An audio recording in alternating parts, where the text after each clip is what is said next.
கதை கேட்க தயாராயிட்டீங்களா? Are you all ready to listen to a story? இன்றைக்கான வேத வசனத்தையும் கதையும் பார்ப்போமா? Shall we see today's Bible verse and a story?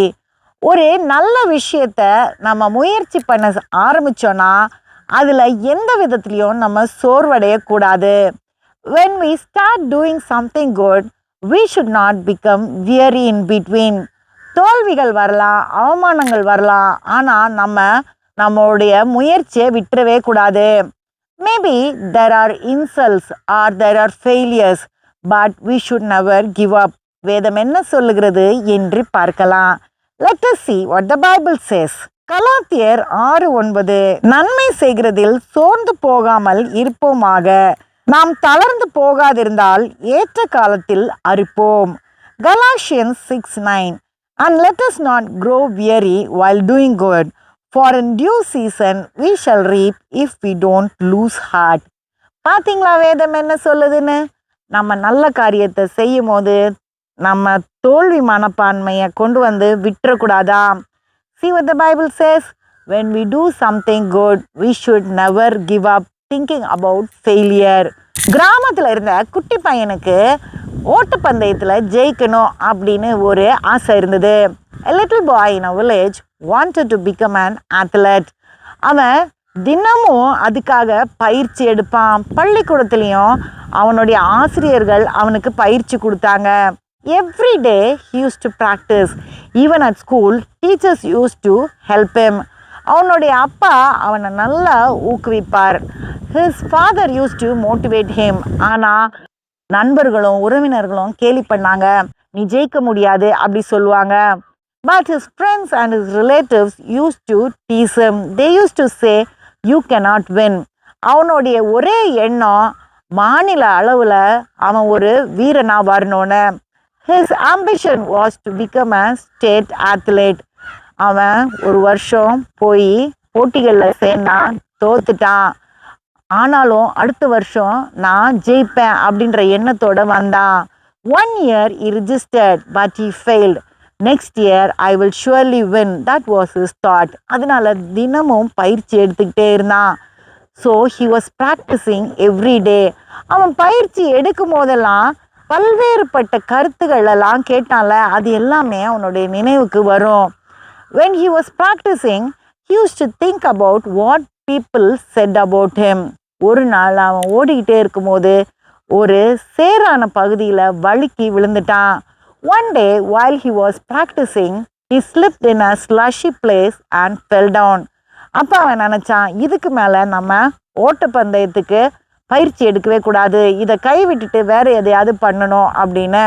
So he thought, from today on I should stop practicing for becoming an athlete. I should wind up everything and concentrate on something else. இவன் கவலையோட அழுதுகிட்டே உட்கார்ந்துருந்தான் அந்த விழுந்த இடத்துலையே.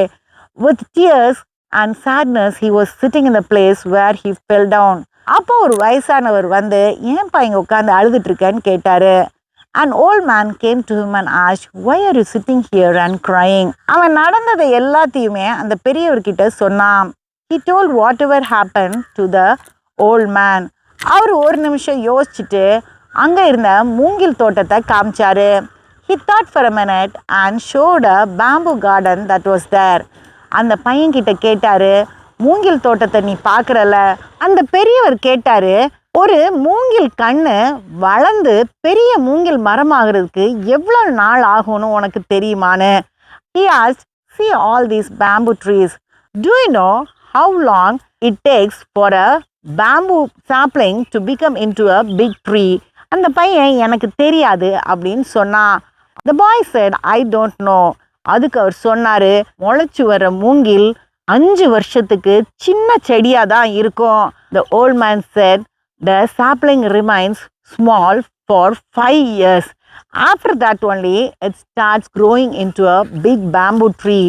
அந்த காலகட்டத்தில் தன்னுடைய வேரை ரொம்ப ஆழமாக பூமியில் பதிச்சிரும். அதுக்கப்புறம் தான் அது பெரிய மூங்கில் மரமாக வளர ஆரம்பிக்கும். For the 5 years it lets its root penetrate into the ground very deep, absorbs lot of nutrition and starts to grow. ஒரு மூங்கில் மரமே 5 வருஷம் தன்னுடைய வேரை பூமியில பதிக்குதுன்னா, if an ordinary bamboo tree needs 5 years to grow, நம்ம வெற்றி பெறதுக்கு எவ்வளோ தூரம் முயற்சி பண்ணணும். அந்த முயற்சியும் பயிற்சியும் தான் நம்ம பூமியில எடுக்கிற வேர் மாதிரி. அதுதான் நமக்கு வெற்றியை கொடுக்கும். Then to success we need lot of training and also practice so that we will send our root down to gain more strength and also be perfect in the work that we are doing. மூங்கில் தான் புல் குடும்பத்திலேயே வேகமா வளரக்கூடிய ஒரு புல். The bamboo is the fastest growing grass. அந்த பையன் கொஞ்சம் யோசிச்சான். அப்புறம் பெரியவர்கிட்ட சொன்னான், இன்னையிலேருந்து மறுபடியும் நான் பயிற்சி எடுக்க போகிறேன் அப்படின்னு. The boy thought for a minute, told the old man, from today I'm going to start practicing as usual. நல்ல பயிற்சி எடுத்தான். அடுத்த வருஷம் மாநில அளவிலான போட்டியில் அவன் தான் வெற்றி பெற்றான். He practiced very well and next year in the state level competition he only won. அந்த கோப்பையை அவன் எடுத்துட்டு வந்து அந்த பெரியவர்கிட்ட காமிச்சு ரொம்ப சந்தோஷப்பட்டான். He brought the cup and showed it to the old man and felt very happy. எந்த கட்டத்திலையும் நம்ம முயற்சியை விட்டுறவே கூடாது. நாட்கள் பல ஆகலாம், ஆனால் வெற்றி நிச்சயம். Maybe days are prolonged, but surely there will be a fruit for all our hard work. We should never give up. அடுத்த கதையில் சந்திப்போம். Let us meet in the next story.